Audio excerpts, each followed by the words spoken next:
भारत और चीन के बीच सीमाओं पर तनाव बढ़ रहा है। लद्दाख में चीन और भारत के सैनिक आमने सामने हैं। उधर मोदी सरकार इस मुद्दे पर चीन को करारा जवाब देने की तैयारी कर रही है। भारत पूर्वी लद्दाख के तनाव वाले इलाके में दृढ़ता से ड्रैगन की चाल को नाकाम करने में जुटा है। चीन ने यहाँ वास्तविक नियंत्रण रेखा का उल्लंघन किया था। भारत का स्टैंड इस मामले में अडिग है और वो एक कदम भी पीछे नहीं हटेगा। इसके साथ ही सरकार शांतिपूर्ण और डिप्लोमेटिक हल निकालने के प्रति भी समर्पित है।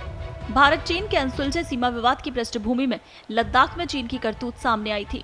उच्च सरकारी सूत्रों ने बताया कि भारत अपने हितों की कड़ाई और दृढ़ता के साथ रक्षा करेगा।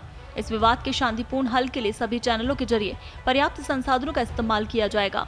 इसके साथ ही सरकार ने संकेत दिए कि अग्रिम मोर्चे पर खड़ी भारतीय सेना LAC पर चीन की किसी भी तरह की घुसपैठ का प्रतिरोध करने के लिए मुस्तैद है।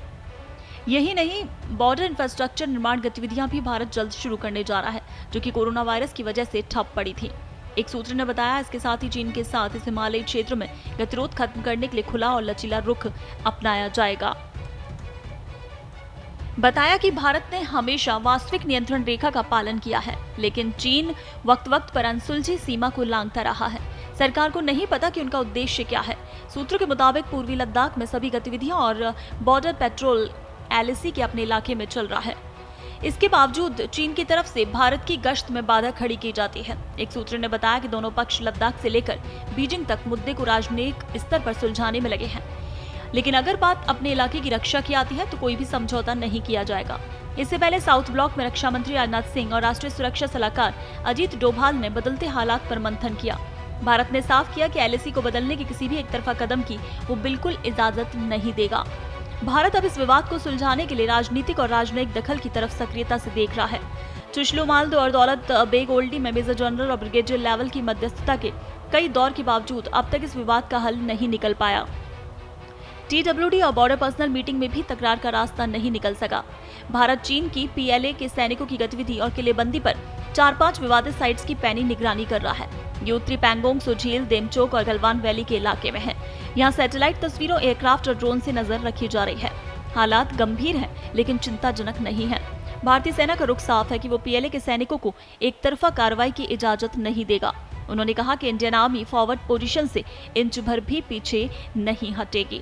इसके साथ ही प्रोटोकॉल के तहत ध्यान रखा जाएगा कि गैर जरूरी तरीके से PLA के सैनिकों को उकसाया ना जाए। लेह स्थित 3 इन्फेंट्री डिवीजन को ऑपरेशनल अलर्ट एरिया में भेजा गया, वहीं दूसरे इलाके की यूनिट्स को उनसे रिप्लेस किया गया। चीन ने भी पूर्वी लद्दाख में 1200 से 1500 सैनिकों को अलग अलग इलाकों में आमने सामने तैनात किया। PLA ने भी ताकत का प्रदर्शन करने के लिए कम से कम 5000 सैनिकों को बॉर्डर की तरफ मूव किया। पूर्वी लद्दाख में भारत और चीन के बीच टकराव जारी है। झील के किनारे चीन ने भारी सैन्य तैनाती की। सैटेलाइट तस्वीरों से पता चलता है कि चीन बड़ी तादाद में भारी सैन्य वाहनों को पैंगोंग सो झील के पास जमा कर दिया और तेजी से बंकरों का निर्माण कर रहा है। भारत ने भी जवाब में एक्स्ट्रा फोर्स तैनात की, लेकिन चीन के इरादे खतरनाक लग रहे हैं। पैंगोंग सो रणनीतिक तौर पर बहुत महत्वपूर्ण है और चीन पूरी झील पर कब्जे का नापाक इरादा पालता दिख रहा है। झील की भौगोलिक स्थिति इसे रणनीतिक रूप से बेहद अहम बनाती है।